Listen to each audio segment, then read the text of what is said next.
কালকে যদি আমি মিডিয়া প্রকাশ আরাকান আর্মি আমার দেশের মধ্যে আসছে, তবে তো দাঁড়ানোর জায়গা থাকবে না।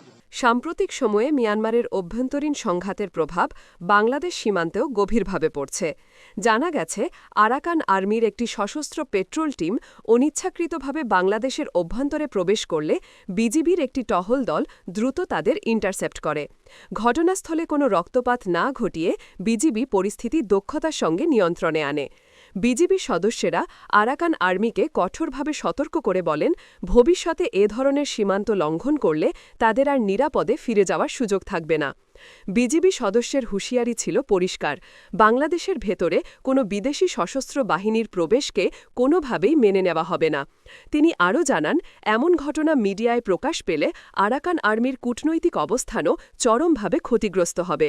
পরবর্তীতে আরাকান আর্মির সদস্যরা পরিস্থিতি অনুধাবন করে শান্তিপূর্ণভাবে নিজ দেশে ফিরে যায়।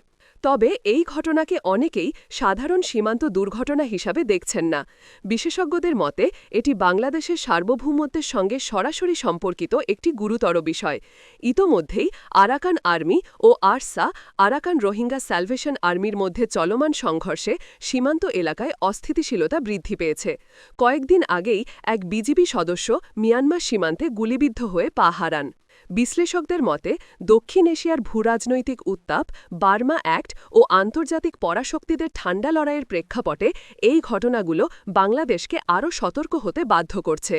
এখন সময় এসেছে সীমান্ত নিরাপত্তা আরও জোরদার করা ও কূটনৈতিকভাবে মিয়ানমারের সঙ্গে কার্যকর যোগাযোগ বজায় রাখার, নতুবা এই সীমান্ত অস্থিতিশীলতা এক সময় দেশের স্বাধীনতা ও সার্বভৌমত্বের জন্য হুমকি হয়ে দাঁড়াতে পারে।